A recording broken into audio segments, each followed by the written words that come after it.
Assalamualaikum warahmatullahi wabarakatuh. May katanungan dito ang ating kapatid na si Xiang Z.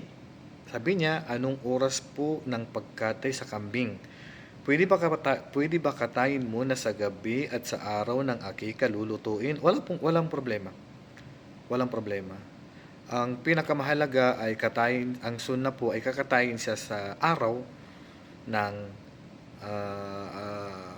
ikapitong araw mula nang siya po ay ipinanganak.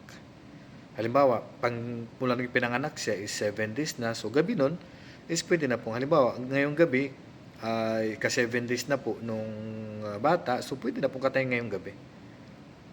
Then, kinabukasan lulutuin. Wala pong issue doon. Ang mahalaga ay makakatay ng tupa o kambing para sa akika ng bata. Wallahu a'lam. Assalamualaikum warahmatullahi wabarakatuh.